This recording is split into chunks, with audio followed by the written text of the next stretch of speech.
Cement. Now, you might think it's pretty boring stuff. I reckon that's way more exciting than just having a cement. But let me tell you, if you're building your own house, it is absolutely thrilling. Yeah. Big day. Yeah, very big day. The build of our dream home here in the mountains of Northern Portugal is moving at pace.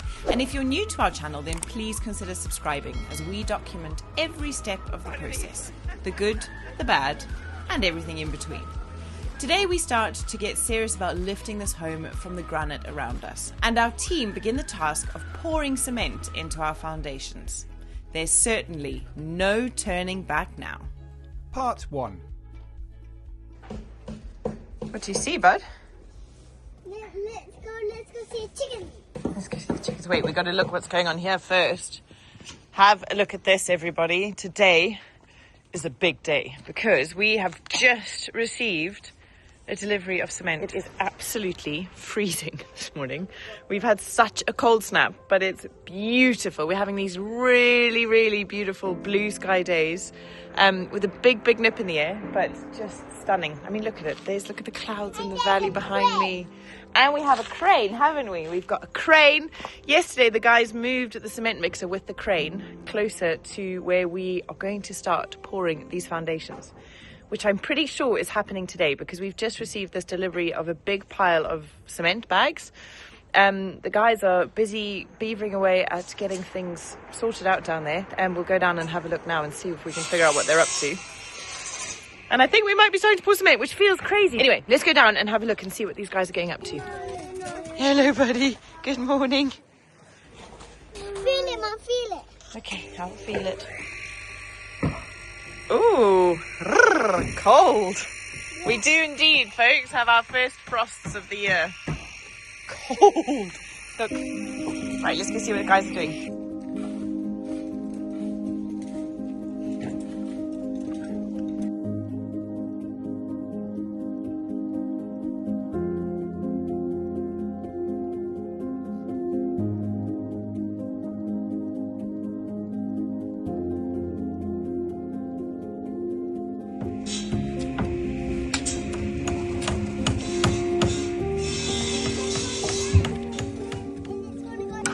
How's it going to work? Yeah, Mum. It's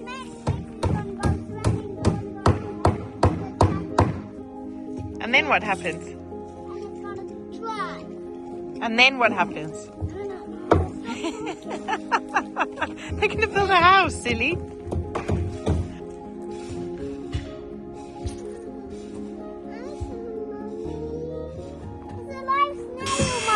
Look at this!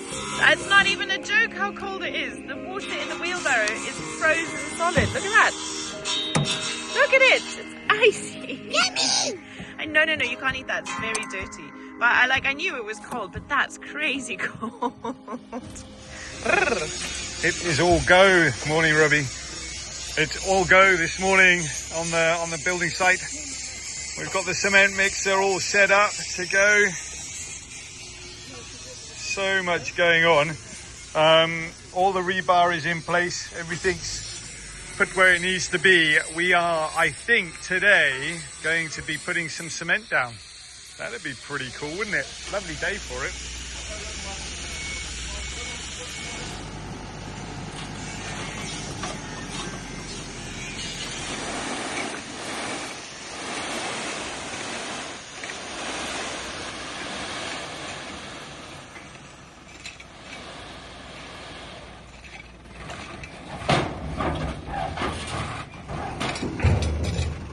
All right, so down below me is going a damp-proof course. Why are we doing that?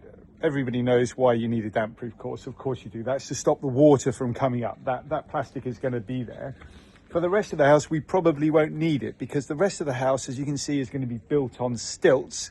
And the reason for that is so that we can get air flowing underneath the house so that in these very damp conditions and hot conditions, we are going to be able to make sure the house is well looked after. So damp-proof course on the very bottom. That's basically a space that will eventually be a storeroom, a garage, a not storeroom if you like.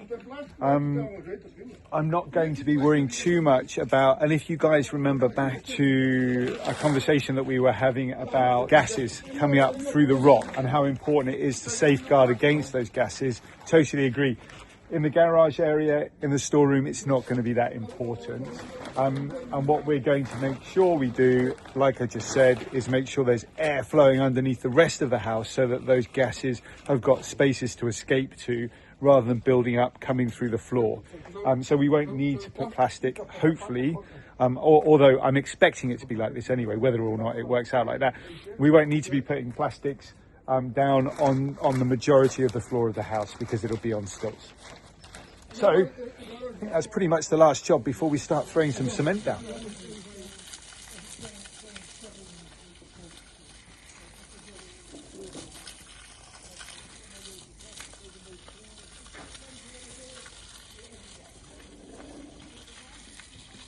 All of that water, by the way, everybody, that's coming from the spring.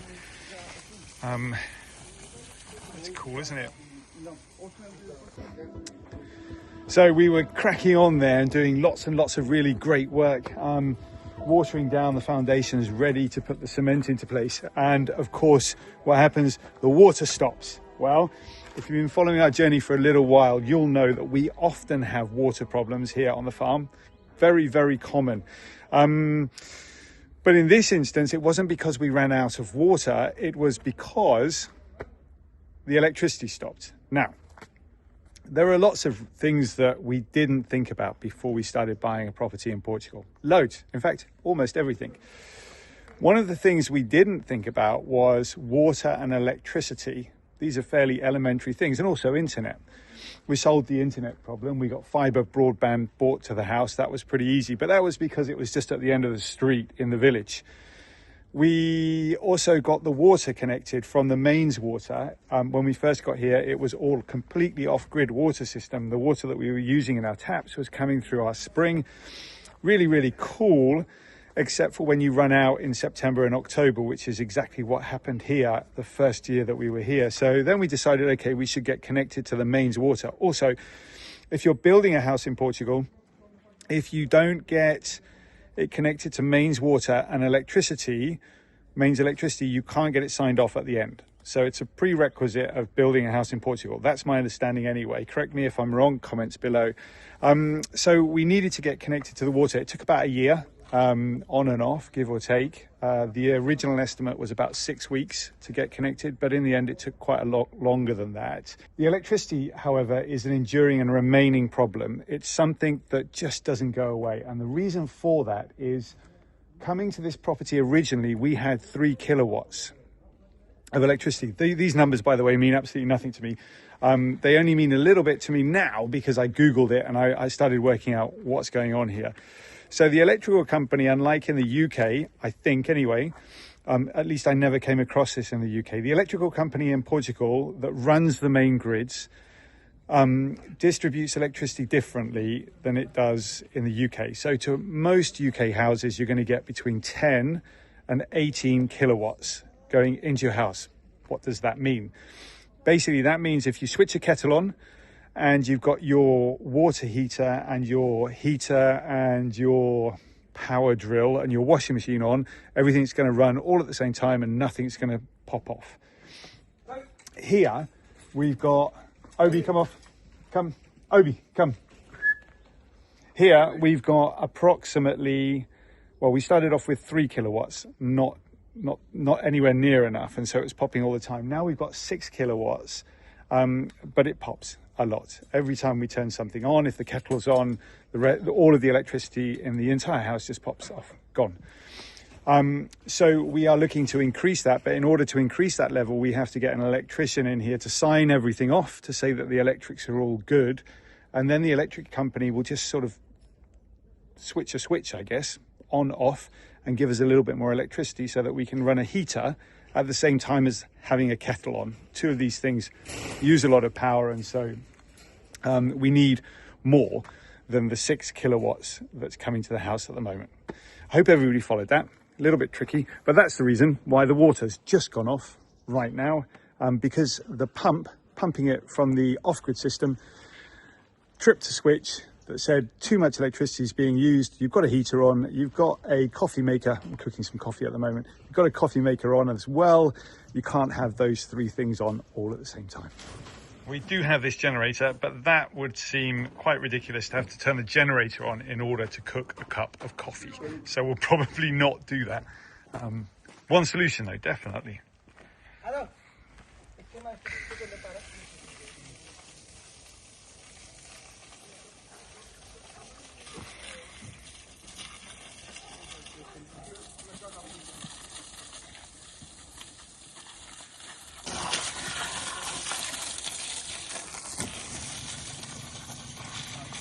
But I want to drag us back to the home build really quickly to say a massive thank you to the sponsor of today's episode, Skillshare. Skillshare are equipping me with the knowledge I'm going to need to decorate and design the interior of our house. And I am so excited to dive into the courses that I've found. Skillshare is the largest online learning community for creatives, with a wide range of different topics covering everything from photography to marketing, illustrating to painting, interior design to productivity. Almost anything you can think of is covered on Skillshare. There's a course to lead you through learning a new skill or a new hobby or just better ways of working. All the courses are designed and led by experts in their fields, and it's a platform that's been designed for creatives by creatives. It's all on demand with stackable lessons, and what I'm really loving about Skillshare is their learning path feature, where they've curated a bunch of different classes from different courses to lead you down a specific learning path. Like this one, which I'm about to start. Craft your space, design the perfect room with DIY decor. I love it. 2024 wasn't nearly as creative as I would like it to be, and so for 2025 I am going to be taking it to the next level. If you feel the same as I do and you're wanting to dive into learning something new, then Skillshare is 100% the place for you, and the first 500 people to click the link in our description below will receive 1 month free trial of Skillshare. So why not give yourself a Christmas present that's going to set you up so nicely for that New Year's resolution. All right, Eduardo's here. He's the engineer, as you all know, architect too, and I've just been having a good old chit chat with Eduardo about cement mixers, about water, about all sorts of other things, about the locations and everything's tickety-boo. We've ticked it all off, and I've just missed the first pouring of the cement. So the first sack of cement's gone in the mixer. We were also talking a little bit about why we're not getting a cement mixer truck to site. The simple answer to that is the truck driver came, had a good look around, and he said, no chance I'm getting the truck down there. So we are going to have to mix. We're going to have to mix every single piece of cement that's going into the building of this house by hand. Yep, that's right, folks. Here we go.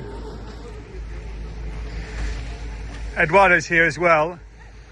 So Eduardo's come to check that everything is good. But that's it, first cement's going in. First cement? Yeah. Big day. Yeah, very big day. Do you know what it feels like? It's quite weird, right? Because up until this point, it's not temporary, obviously. We've done extensive work, but it feels a little bit like we can still shift things a little bit. We can still be like, no, I want that over there, and I want this over here. Now it's like, no, it's after not. This bit. There's a plan, darling. No, there's a plan. No, I know there's We're not a plan. making it up as we go along. No, I know. But you know what I mean? It's like cement is like, right, that's it. It's here now. Yeah. Kind of like plans. I'd rather us watch our videos and just go, what?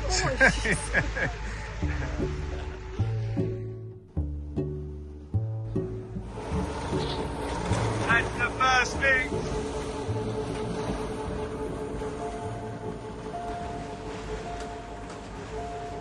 It's all in our hands, this life of time. It's given to us all. There we go, that's what we need. Brilliant. The crane's going to lift it up. Up we go, crane. Just want to make sure everything's closed. It's all looking pretty good. Yeah, it's full. Wow, look at that. Awesome. Who needs a cement truck, eh? Up we go. Yeah, okay, I'm out of the way. on, get out of the way. rising sea can hear the sounds of all, and with every change we'll always look at that shot, folks. where That's a shot, hope's isn't not it? lost Shot and a but found. Where are we going first? It is all in our hands. Are you filming, darling? It is all First cement into place. I'm feeling excited. I'm feeling excited, folks. You all look like a bunch of heroes from a movie scene from the angle that I am. Got the sun silhouetting you. We'll be getting comments.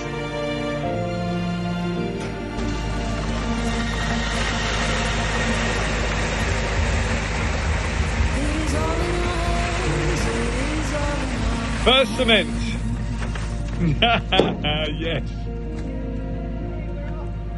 We're off. Next, we're gonna need quite a lot of those.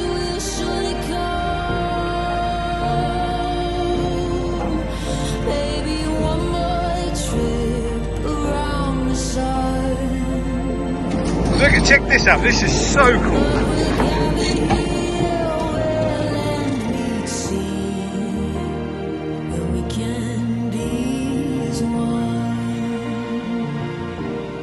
Right, that's enough of that. It's the time of year, it's got the best of us. Dry the eyes.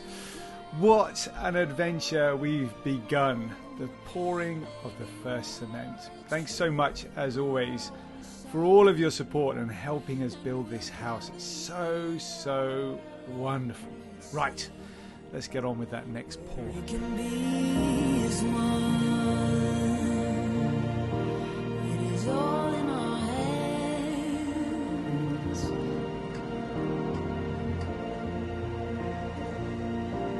This life of time, we can be, is all in our hands. It is all in our hands.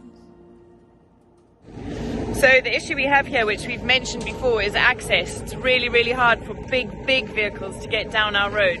So it is impossible for a big cement mixer to get down here, which is why all of the cement is being produced on site using this mixer and the crane. So they've made a plan, which is brilliant. You know, off we go to the races. Obviously, it'd be a lot quicker if there was a big truck coming down the road with a big load of cement, but this is what we got to do. This is how it's going to be, and it's going to work. So that's all that matters, right? Got to tell you, folks, I reckon that's way more exciting than just having a cement truck come down the hill and pour it.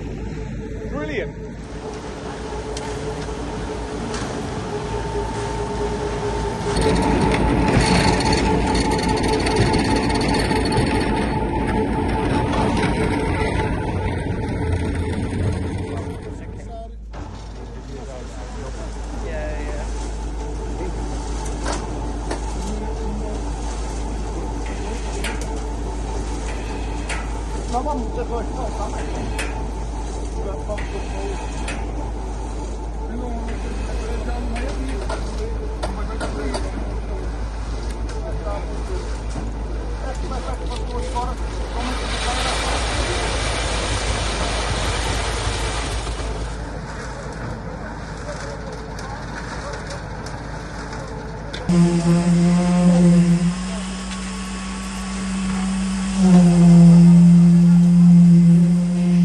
So Eduardo was just explaining to me that thing that looks like a vacuum cleaner going into the cement kind of vibrates all of the cement together. It's kind of like, I think, like an electric mixer with your baking. It's to get rid of all of the air pockets in that cement.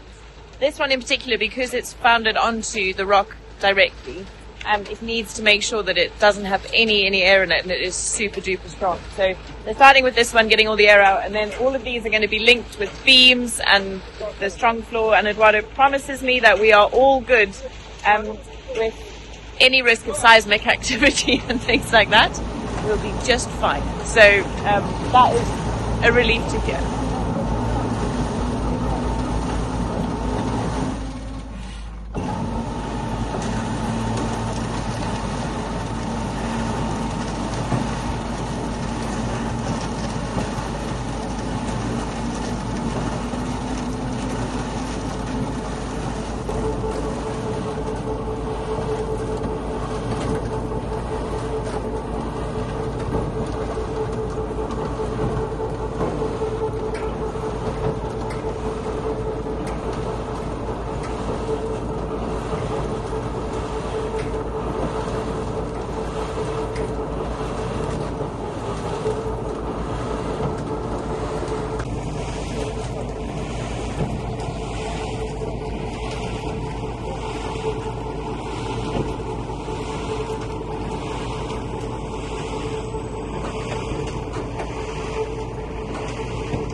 Right, we're moving on to the second box now. There's a lot of concentration around this morning.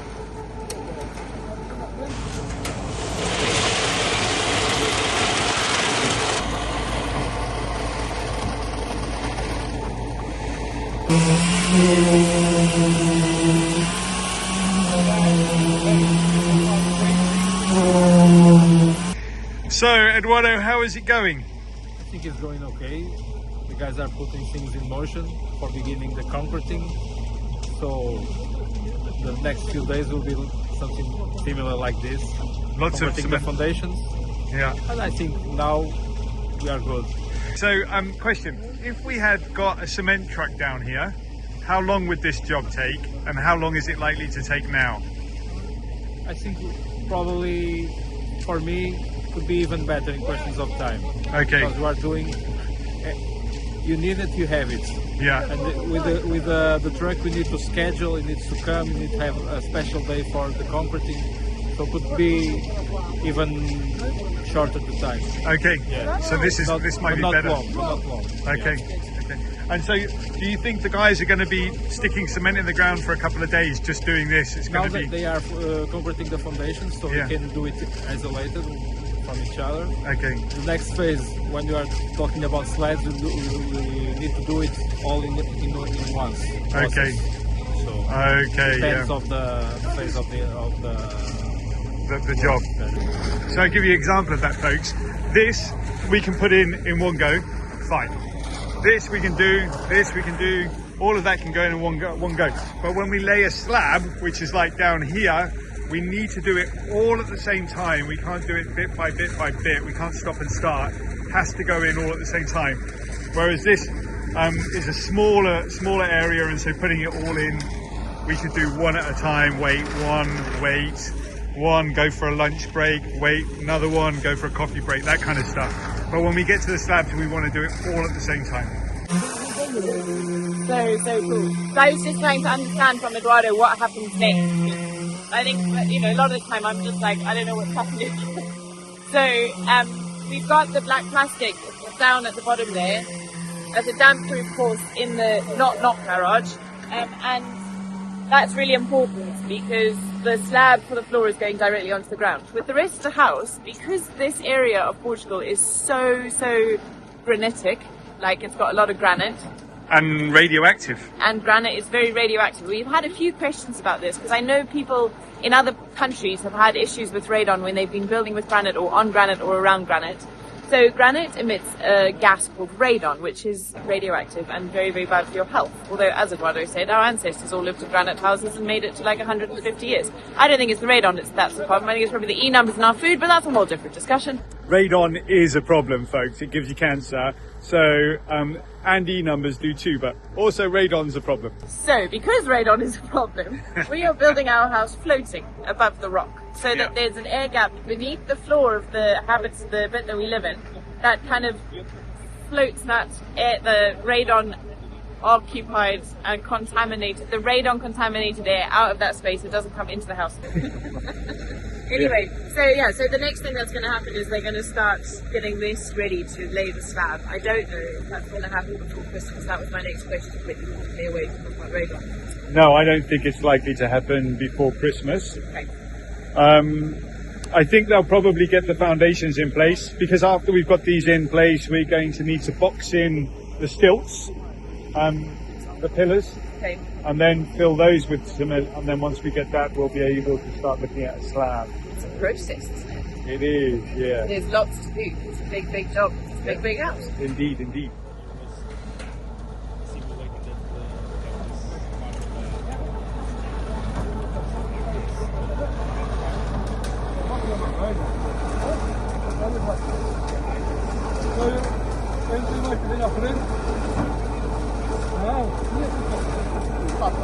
Here we go. Next lot coming out.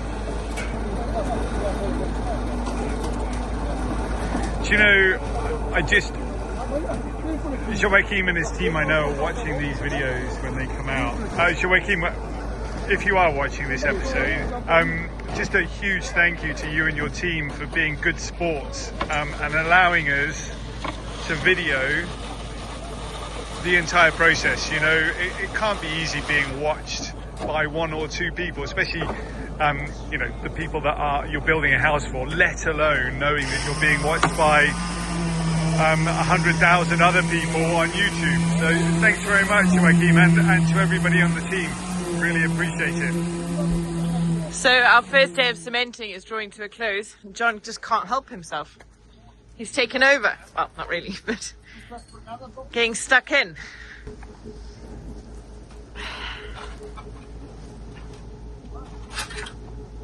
Gosh, they've done loads, hey?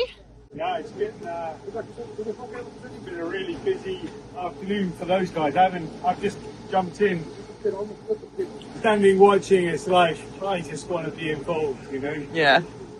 The crane is 1.5 meters too short to get to these places over here. Oh, no shame. So we're doing the same thing that Joao and I did when we were doing the base for the septic tank.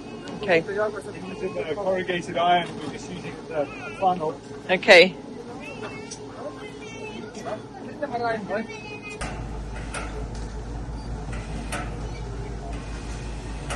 So what happens? It topples.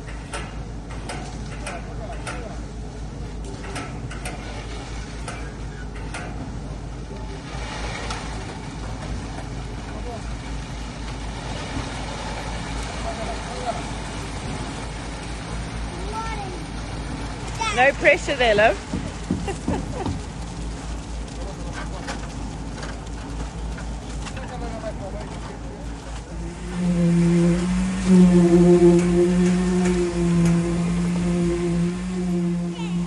His dad's a grown-up.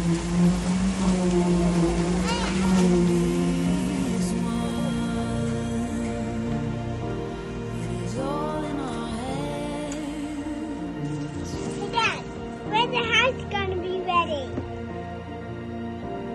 This life of time, we can be